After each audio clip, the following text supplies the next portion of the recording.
I watched her die while the man who claimed to love her raised a glass in a bar. The clink of his toast echoed in my head louder than any heart monitor. That night, I realized death doesn't only arrive through the body, it sometimes slips in through indifference. Rachel, my daughter, was still on life support when I brought the last bouquet. Daisies as always. I changed the water, arranged the flowers, and I swear, the room still seemed to be waiting for a miracle. She loved the smell of fresh flowers, but the air in there was no longer hope. It was goodbye. When the doctor turned off the machines, the room went silent. I didn't cry. The body hurts before the tears do. Hours later, I grabbed my phone to alert the family, and that's when I saw it. A notification. Ethan Hayes had posted a new photo. He was smiling, glass in hand. Short caption, "Life goes on." Right there, in front of that image, a mother's love began to turn into something no one teaches you to feel. It wasn't hate, it was justice asking for a voice. In that moment, I understood that some deaths demand more than mourning. They demand an answer. And I was willing to find it, even if I had to do it alone. Because when a mother buries a daughter, the world should stop. But if the world won't stop, it's the mother who makes it remember. If this story has already touched your heart, subscribe to the channel and hit like. Tell me in the comments where you're watching from. And tell me, how far should a mother go when love becomes evidence in the pursuit of justice? Before the hospital, before the silence, there was the clink of cups and the smell of fresh coffee filling the kitchen. Rachel had a habit of singing while she made breakfast. Her voice was light, as if life were still an open field. I'd watch her from behind the door and think, this is what peace sounds like. She wore a blue apron dusted with flour, her red hair pulled into a messy bun. She had a laugh that filled the house, even on cold Nova Scotia days. Ethan would show up later, impeccable suit, phone glued to his hand, and a gaze that never lingered on her for more than 2 seconds. At first, I thought it was shyness. Later, I understood. It was disinterest dressed up as politeness. Rachel kept the home as if she were guarding an altar, pressed dried flowers in books, folded linens just so. She was the kind of woman who believed love was enough, but when love only comes from one side, it wears you out. Sometimes she'd visit me alone, eyes red.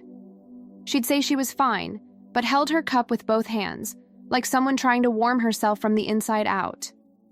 One night, I noticed a small purple bruise on her arm. She laughed and said, "Just hit the headboard." I wanted to believe her. Ethan, meanwhile, kept getting more absent, and the few times he came for dinner, he talked only about business. Rachel needs to stop getting so involved with work.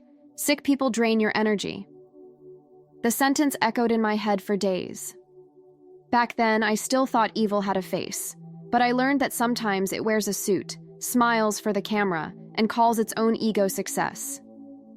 The house that had been a refuge began to change its smell. The aroma of coffee mixed with the scent of distrust. And so, in small gestures, fate started writing the ending. In letters only a mother knows how to read. The sound of the heart monitor was the first sign that something was wrong. A steady, insistent beep, as if my daughter's life had become the metronome of my anguish. The doctor walked in with a chart in his hands and eyes that wouldn't meet mine. "Mrs. Hayes, we need to talk, calmly." But there's no calm when your loved one's name shares a sentence with the word malignant. Rachel stayed quiet. Ethan fidgeted with his watch, impatient, as if that hospital room were making him late for something more important. "How long until she's back to work?" he asked. The doctor looked at him in disbelief. I looked at him in disgust. Rachel just lowered her eyes, ashamed by the rush of the man who swore he loved her.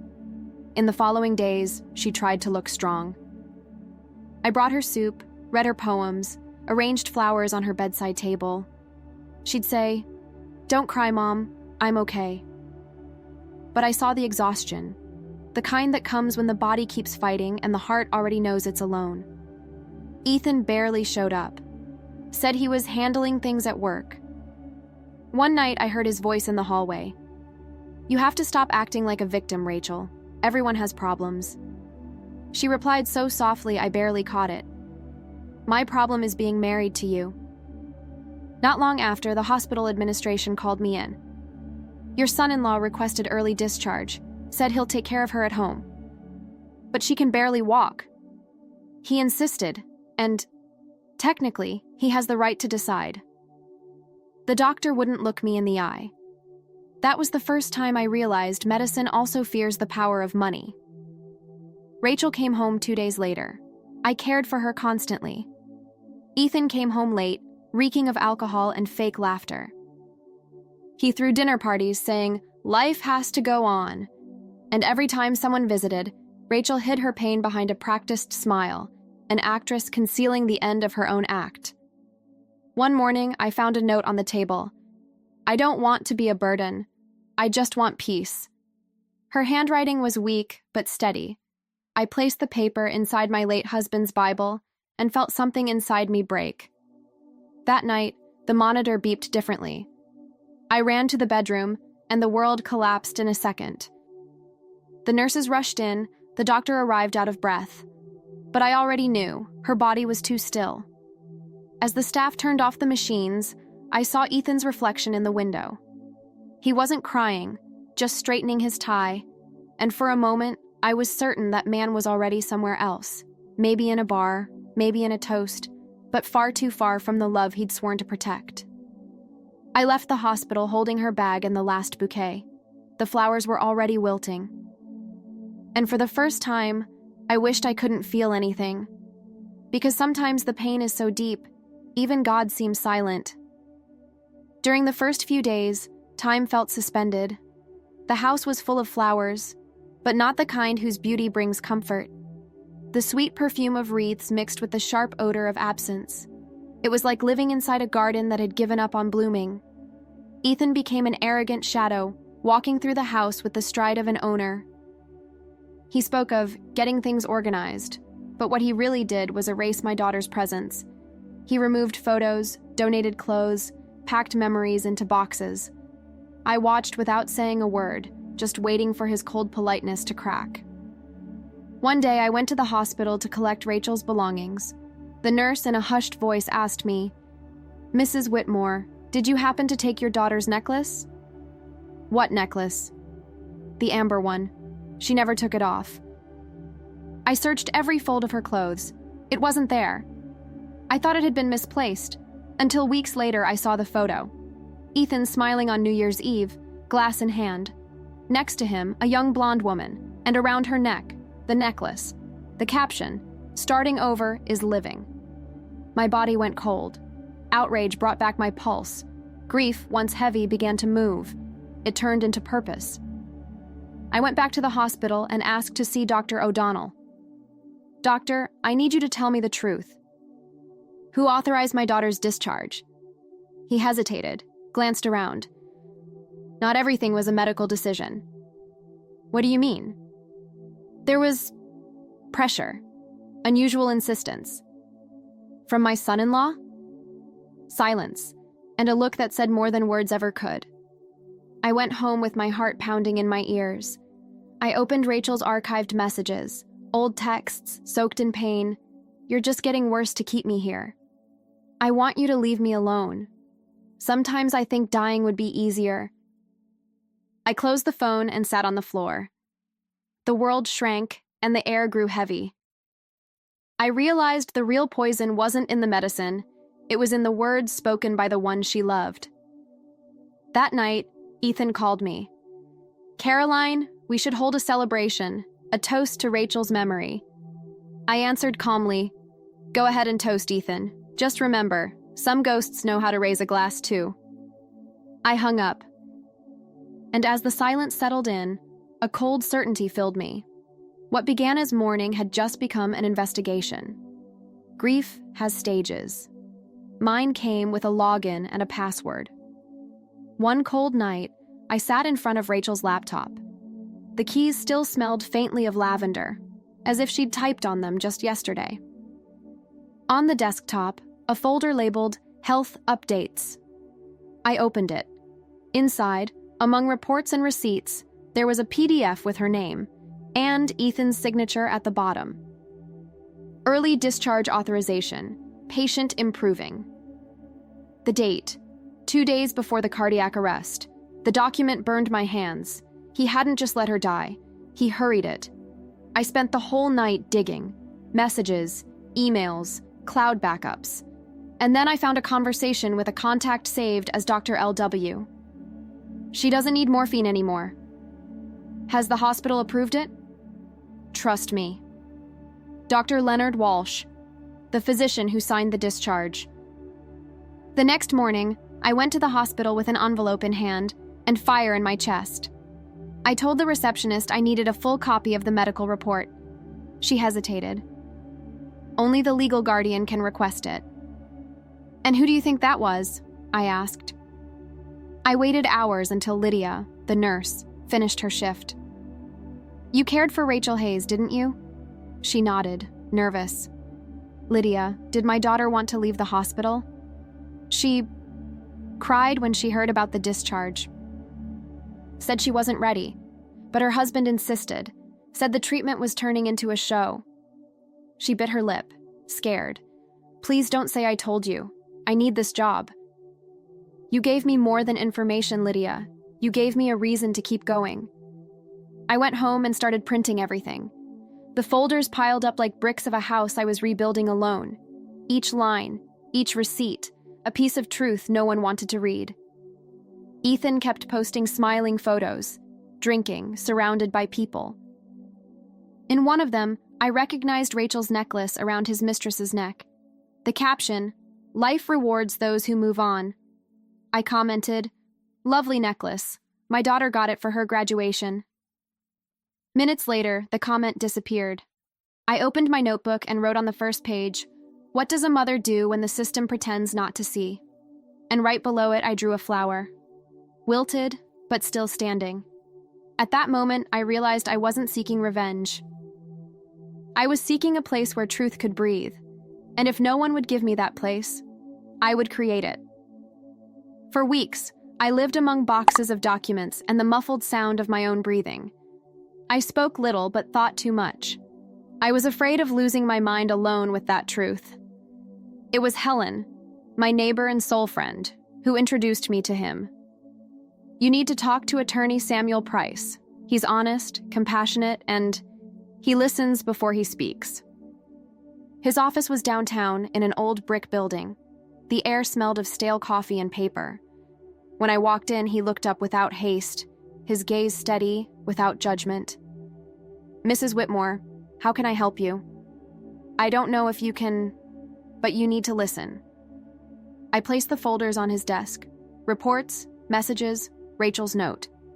He opened the first page, flipped through it, stopped. "Discharge authorization, signed by your son-in-law?" I nodded. Samuel took off his glasses, rubbed his face. "Look, this is serious, but without solid evidence, the case could die before it begins." "Then I'll find the evidence." "It's dangerous, Caroline. People like him don't lose easily. He already took what was most precious. What else could he take?" He took a deep breath. "If you really want to move forward, start with the witnesses. Nurses, staff, the doctor. Remember, witnesses are afraid, but fear can still talk."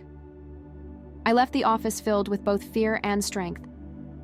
For the first time in months, someone believed me without needing to see my tears. On the way home, I passed by Helen's flower shop. She was watering the plants. "So?" He listened. "And you?" I decided I'm not burying the truth with Rachel. Helen smiled with that kind of tenderness that heals invisible cracks. "Then you're not grieving anymore, Caroline. You're on a mission." That night, I sat before my notebook and rewrote the sentence I'd scribbled days earlier. What does a mother do when the system pretends not to see? And below it, I added, she learns to become the system. I underlined it and realized grief had changed shape. It was no longer a hole. It was a path. I went back to Rachel's apartment. The lock was new. Ethan had changed everything. Bolts, scents, memories. I opened the door with the spare key she'd given me months before. The air inside no longer carried the scent of flowers or life, only the hum of the air conditioner and the sterile smell of recent cleaning. The photos were gone from the walls. In their place, generic paintings, motivational quotes. The home where my daughter had loved now looked like a catalog set. "You shouldn't be here, Caroline." His voice came from behind me, calm, venomous. "You shouldn't have decided when her life ended either." "But here we are, aren't we?" He smiled, the smile of a man who mistakes control for charm. "You need help, prolonged grief, guilt delusion. Rachel loved you, but you were always intense. Don't change the subject. I saw the document, Ethan. You signed her discharge." "Oh, please. I signed what they told me to. She wanted to go home, Caroline. She wanted peace. She wanted to live." He stepped closer, slowly. "You don't know how hard this was for me. I suffered too." "You suffered? At the bar? That's cruel." Cruel was cutting off her oxygen and toasting with champagne. The smile vanished. He took a step forward. "Careful with what you say. People think you've lost your mind." "Good. Reason gets tired. I prefer truth." He sighed, looking around. "You're obsessed. You want to destroy what's left." "What's left?" I looked around. "Her necklace on your mistress's neck? The lies online? The hospital you bought?" For a second, his face hardened. It was brief, but enough. Fear flickered there, small, hidden, but real. I picked up the envelope on the counter. Hospital letterhead. He tried to grab my hand. "That's mine." "No, Ethan, it's hers." I left without looking back. In the car, I opened the envelope. Medical report. At the bottom, in blue ink, "Discharge requested by companion, E. Hayes." The letters trembled, as if the paper itself felt ashamed. I drove to the ocean, sat on the sand and let the wind cut my face. Closed my eyes and thought of Rachel, her laughter, her blue apron, the smell of coffee. The pain came again, but this time, clarity came with it. He might have power, influence, lawyers, but I had something he never would: time and truth. And when those two walk together, they become justice. Rain tapped softly against the window when the wind opened the drawer in Rachel's room. From inside, a blue notebook fell, its edges worn, carrying the scent of paper kept too long. It was her diary. The one I never thought I'd open while she was alive. The first pages were simple: recipes, lists, reminders. But halfway through, the handwriting changed. The lines trembled, and pain began to speak. He calls me a burden. Says he prays I'll go to sleep and not wake up. Today I begged to stay in the hospital, but he insisted I come home, said the room needed to be used. I closed the diary with shaking hands. My breath caught. It felt as if every word had torn a piece from my chest. I opened it again and kept reading, even knowing each line would be a new wound. Mom thinks I'm getting better. I don't want her to worry. He hates when I sleep too long, says the sound of the respirator ruins his rest. If I don't wake up tomorrow, I hope she knows I tried. The last lines were smudged, ink mixed with tears. Love can kill slower than disease. I closed the notebook carefully, like holding a heart still warm. I cried in silence. But it wasn't the cry of longing anymore. It was of certainty. I took the diary to Helen. "Do you need to read this?" she asked. "No, I just need someone else to know it's real." Helen read quietly. When she finished, her face was pale. "Caroline, this is monstrous. It's human, and that's what makes it worse." In the following days, I began to organize the pages. I added dates, names, locations. I built a timeline showing the same pattern: illness, manipulation, isolation. But fate has a curious way of responding to courage. That week, I got a call. The voice was female, hoarse, tired. "Mrs. Whitmore, my name is Megan Doyle." Silence. "I'm the woman in the photo, the one wearing the necklace." My body froze. Why are you calling me? Because he lied to me too. Said you'd already accepted the inheritance settlement, that your daughter's life insurance would be shared. Life insurance? Yes. He even showed me a draft contract, said you didn't mind. Rage spread through me like fire. How much was this settlement, Megan? $120,000, but he never paid me a cent. Since the article came out, he's vanished, and he's started threatening me. Silence again. Then a whisper. He's not who he says he is. Be careful. I hung up slowly, my heart pounding. I looked at the diary's last page. The ink seemed alive. I took a brown envelope, placed the notebook inside, and wrote on it. District Attorney's Office, @TN, Connor Blake. But before sealing it, I added a note. She died asking for peace. I want justice. I carried the envelope to the mailbox and stood there for a long time, watching the mailman take it away. At that moment, I understood. Truth is a seed, and even buried, it always finds a way to bloom. After I sent the diary to the district attorney's office, the world grew quieter, but it was the kind of silence that breathes in the dark. That week, I noticed small things out of place. The desk drawer left open, the flowers on the balcony broken, the back gate unlocked, and on the table, a note written in large letters. Stop. No signature. But the faint scent of a man's cologne lingered in the air. My body trembled. Grief had turned into persecution. I went to the police station, but the officer just said, "No witnesses, no record of a break-in." I walked out with the same emptiness as always, the kind that comes when a woman speaks and no one listens. The next day, I knocked on Lydia's door, the nurse's. She opened it with dark circles under her eyes and restless hands. "He was here, Mrs. Whitmore." "Who?" "Your son-in-law. Said you're unstable. Told me to stay away." "And what did you say?" "That unstable is the one who carries guilt." She went to her bedroom and came back with a folder hidden under her clothes. I kept copies of the medical records. I knew they'd disappear. I opened it right there in her kitchen. The paper was yellowed, but the words screamed, "Improper discharge, disagreement with medical staff, request made by companion."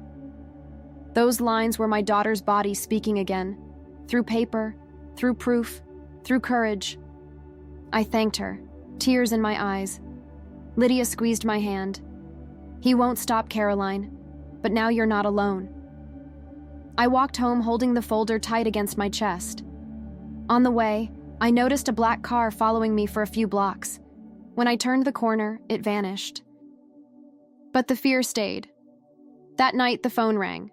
Blocked number, I answered. Silence. Then a slow breath. "You're digging your own grave, Caroline." I hung up.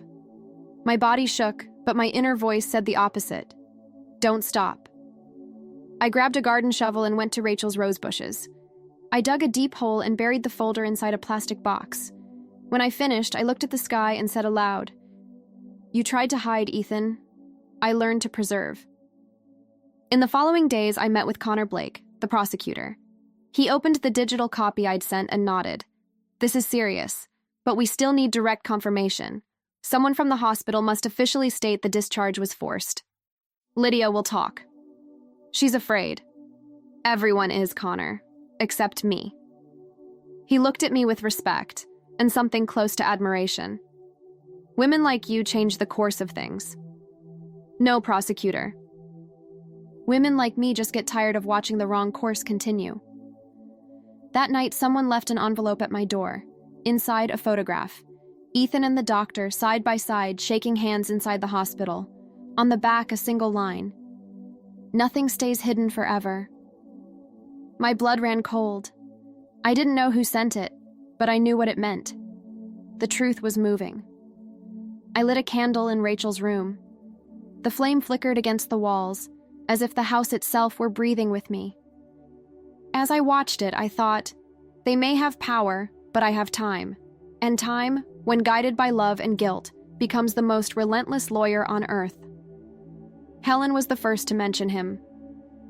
"Caroline, my cousin's son works for the Daily Herald, serious paper. He exposed that corrupt doctor last year, remember? I nodded. She wrote a number on a scrap of paper and placed it in my hand. Call him. Sometimes the truth needs a microphone. 2 days later, I met Owen Mitchell in an old downtown cafe. It was raining outside, and the drops against the windows sounded like anxious heartbeats. He was young, but with eyes aged by too many lies. "Mrs. Whitmore, I'm sorry for your loss," he said. "I'm not here for condolences, Mr. Mitchell. I want the world to know what they did to my daughter." I laid the folders on the table. He leafed through them with the patience of someone who weighs every word. He read the medical report, the digitized diary, Rachel's note. Then he closed the folder and went silent for a few seconds. "This is more than malpractice, Caroline. This is a system that sells empathy and buys silence." "And will you write it?" "If it's true, I'll publish it, but I need confirmation." I told him about Lydia. He went to see her. 3 days later, he called me. She cried, but she talked, said the patient's husband pressured her, and the hospital told her to stay quiet. I felt my lungs fill with air again. Rachel was finally beginning to exist in someone else's words. On Friday, the article came out, "Early Discharge, the Silence That Killed Rachel Hayes." The headline covered half the page. The text read, "A young woman lost her life after being removed from treatment under pressure from her own husband." The photos showed Rachel smiling, and beside her, Ethan, arrogant and frozen in time. The reaction was immediate. "Monster," some wrote. "Justice for Rachel," shouted others. For the first time, grief had a chorus. Connor called me that same day. "Caroline, we've received new tips. A staff member says Ethan paid to speed up the discharge." "The doctor?" "Gone. Took a medical leave." Owen kept digging. He found bank transfers, messages, archived conversations, each line a nail in the coffin of lies, but truth comes at a price. That night, the phone rang. "You ruined my life, Caroline." His voice, too calm to sound human. "You did that yourself, Ethan. You really think people will remember you? Some hysterical old woman? No one cares about mothers who can't move on." I smiled, though my hands trembled. "That's fine, Ethan. I don't want them to remember me. I want them to remember her." I hung up before he could answer. Hours later, Owen sent me a photo. Ethan rushing into his office building, surrounded by reporters. Caption, "When truth arrives, no locked door can hold it back." On Sunday, Helen came over with a simple cake. "Have you seen the news? The whole city's on your side." "They're not on my side, Helen. They're on Rachel's." She rested her hand on mine. "It's the same thing." That night, I sat on the porch and looked at the sky. The clouds drifted slowly, as if time were finally giving me back my breath. I picked up Rachel's diary and read aloud, "Love can kill slowly." Then I added, "But truth heals fast." And that's when I understood. Pain only transforms when it stops whispering and learns to make headlines. The truth had made headlines, and Ethan had made me his enemy. 2 days after the article, I received a legal notice. Defamation and emotional distress, damages $200,000, signed by him. The man who killed in silence now wanted to play the victim on paper. Samuel, the lawyer, dropped the documents on the table. "They're trying to shut you up, Caroline. Classic intimidation tactic." "Will it work?" "Only if you're afraid." I looked him straight in the eye. I buried fear with my daughter. That same day, Ethan gave an interview to a local TV station. He claimed that his troubled mother-in-law was trying to ruin his reputation. He spoke of sadness, faith, and rebuilding. He even managed a few practiced tears. I watched the video in silence, Helen sitting beside me. "He lies with his whole face," she said. "Then it's time to show what he's hiding." Owen prepared the follow-up story, "The Evidence That Speaks Louder Than Tears." It included audio clips of Ethan pressuring the doctor, screenshots of bank transfers, and Rachel's final note. The public reacted instantly. Justice for Rachel spread across the country. But the backlash came quickly, too. Anonymous calls, hate messages, cars parked outside my house. One night, a rock shattered the window. Attached to it, a note. "Stop or it gets worse." I called Samuel. "Want me to contact the police?" "No, I want them to contact the truth." The next morning, I went to Ethan's office building. He came down with 2 bodyguards, pretending to be surprised to see me. "Came to apologize?" "No, came to warn you." "Oh, Caroline, you never learn." I did. I learned silence protects the guilty, and now it's your turn to explain yourself. He tried to laugh but couldn't. For the first time, he looked uneasy. The man who fed on power was finally tasting the bitterness of exposure.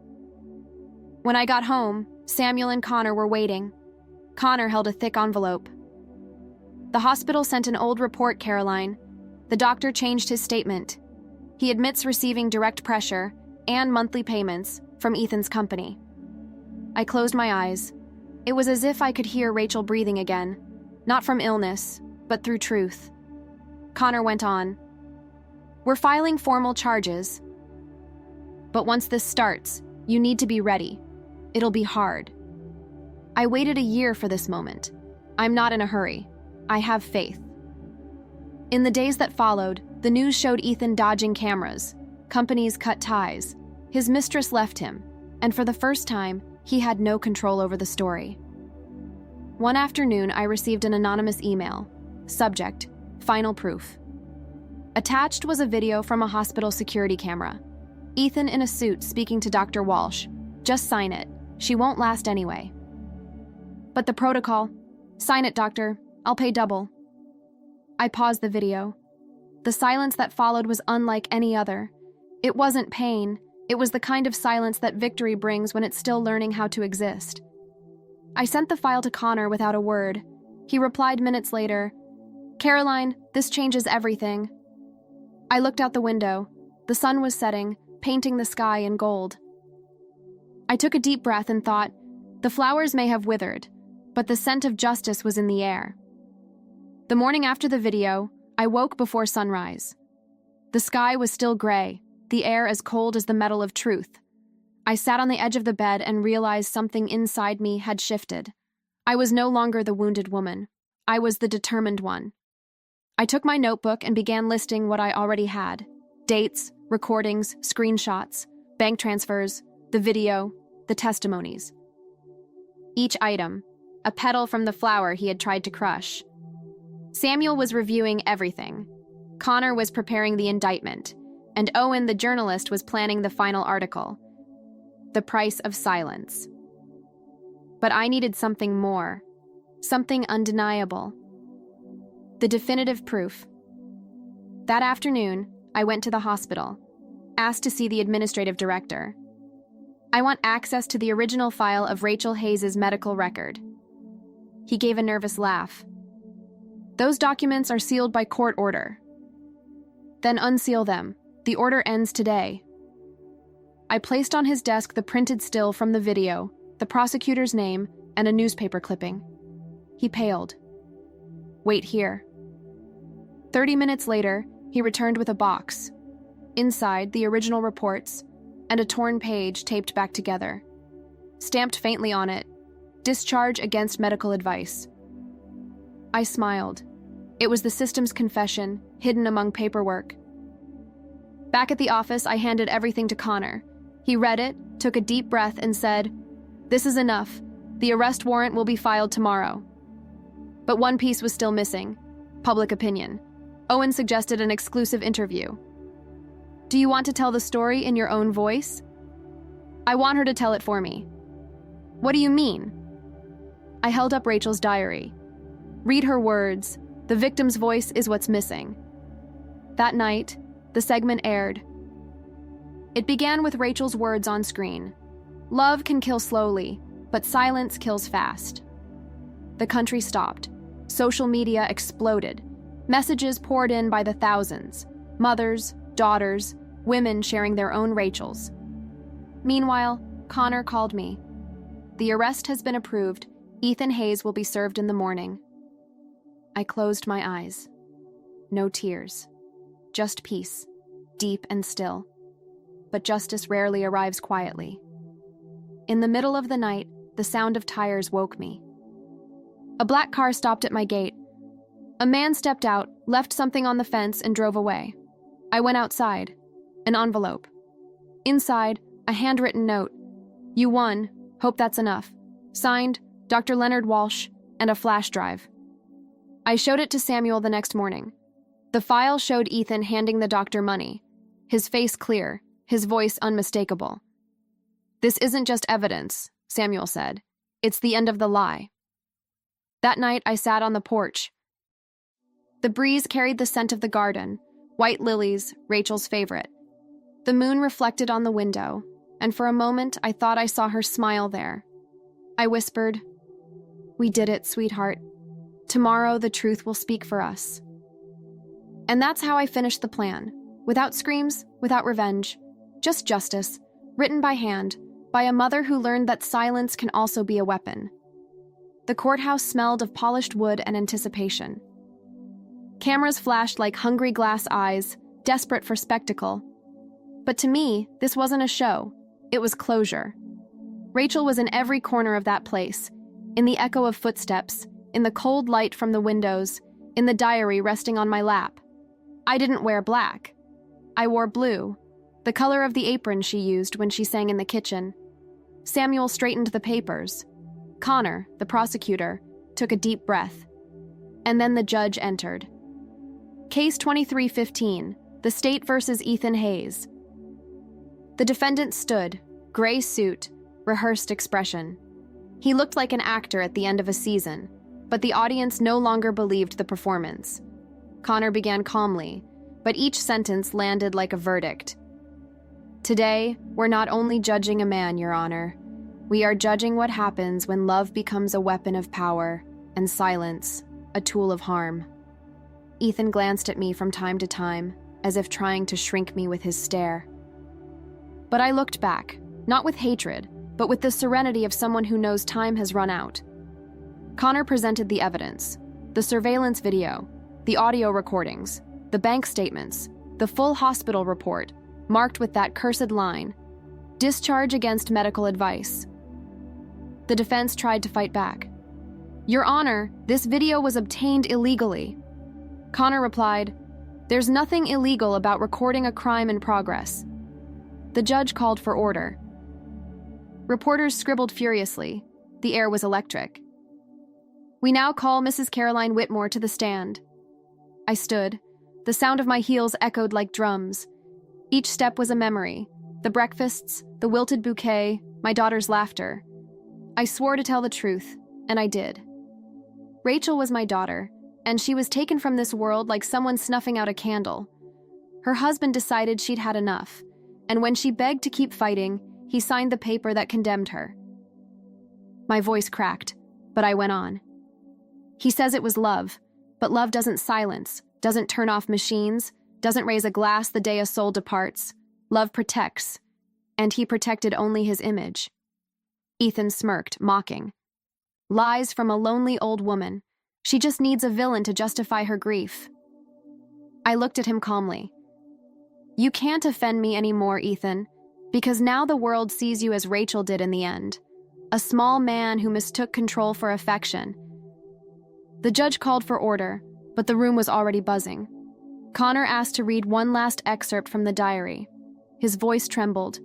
"If one day my mother finds out what they did to me, tell her not to blame herself. The mistake was believing love would keep me safe." Silence. Heavy, reverent silence, as if even the air bowed to the pain. The defense asked for a recess. Denied. "Continue, prosecutor." Connor played the flash drive. On the screen, Ethan and the doctor in the corridor. His voice clear. "Just sign it. She won't last anyway." "But the protocol—" "Sign it, doctor. I'll pay double." The video ended. No one breathed. The judge adjusted his glasses. The court needs a moment. When the lights came back, Ethan looked smaller. The suit no longer saved him. His arrogance had left. Connor asked, "Would the defendant like to make a statement?" He stood, looked around, and for the first time, stammered. I just wanted to help. I couldn't stand to see her suffer." Connor, or couldn't stand losing control. The judge struck the gavel. Guilty of medical coercion, forgery, and obstruction of justice. The crowd exhaled as if air itself had returned. I didn't cry. I just closed my eyes. From the press bench, Owen sent me a message. Truth doesn't shout. It simply stands tall. When I left the courtroom, Helen was waiting with flowers. Lilies. To start another story. I looked up at the sky, the same one I'd seen the day Rachel died. But now the wind felt different. Lighter. Fairer. I stopped on the courthouse steps, looked into the cameras, and said without a script, "My daughter didn't die in vain." And to every mother listening to me now, never let them call your love an exaggeration. Exaggeration is what the guilty call women's courage. The crowd applauded, but the sound that moved me most came from within, my own breath, steady and free after so long. In that moment, I knew justice had Rachel's face.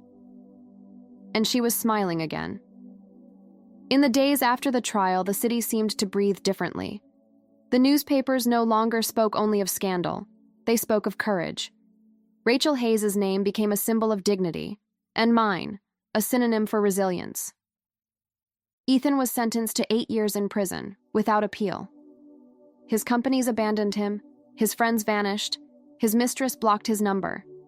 Inside that cell, the man who once demanded silence was now just another inmate. But I didn't celebrate, because true justice doesn't taste like revenge. It smells like peace. Connor called the next day. "It's over, Caroline. The case has been closed, with honor." "Thank you, prosecutor." "Don't thank me. The courage was yours." I went to Helen's flower shop. She greeted me with a smile that blended relief and tenderness. "So, it's done?" "The case is, but memory isn't." "And what will you do now?" "Plant." "Flowers?" "No, the future." I bought new lily bulbs and went home. The garden looked different, like the soil itself understood what had happened there. The flowers that once wilted too quickly now stood tall, unafraid of the sun. Life, I thought, is the same. It blooms best after the storm. A few days later, I received an unmarked envelope. Inside, a letter from Dr. Walsh. "I told the truth, not for me, but for your daughter. I hope someday you can forgive me." I smiled. "Forgiveness isn't forgetting, doctor. It's just the end of the war inside us." That Saturday morning, I went to the cemetery. Autumn leaves covered the path. I left a fresh bouquet of lilies and tied a small white ribbon around it that read, "The truth has bloomed." I sat on the stone bench and stayed in silence. No more screams, no more anger, no more fear. The pain was still there, but now it had shape and peace. I closed my eyes and pictured Rachel smiling, free, singing again. "You always said forgiveness was a hard garden to grow," I whispered. "Well, sweetheart, mine finally bloomed." When the wind blew, the petals scattered through the air. And in that moment, I understood. Justice doesn't bring back what we've lost, but it gives back what should never have been taken, the dignity to look in the mirror without guilt. It's been 6 months since the trial. The house once again smells like coffee, and the garden has found its color. Sometimes I still wake in the middle of the night, thinking I've heard Rachel's voice. But it isn't sadness, it's presence. She's here, in every petal that insists on blooming, in every woman who writes to me saying, "Caroline, your story is mine too." I've learned that justice doesn't return what we've lost. It returns who we are. And today, I am what pain has taught me to be. Whole, even in pieces. People ask if it was worth it. Yes, it was worth it because when silence is broken, other voices find the courage to speak. It was worth it because Rachel's name became a symbol of hope for those who thought love had lost its meaning. It was worth it because now, when I look in the mirror, I don't see a grieving mother. I see a woman who survived injustice and made it her banner. If you're hearing me now and have ever felt your pain ignored, remember, silence can be a voice too. And when it carries truth, no one can silence it. Justice isn't a miracle, it's persistence. And every time one of us refuses to accept what's wrong, the world shifts a little. Sometimes slowly, but it changes. Look straight at the camera. My daughter rests in peace, and I rest in the certainty that I did what I had to. If this story has touched your heart, like this video, subscribe, and share it with someone who needs to believe that justice still exists. Tell me in the comments where you're watching from, and tell me, have you ever had to be strong when no one believed in you? Because maybe, by telling your story, you'll bloom too. Just like I did. Just like Rachel.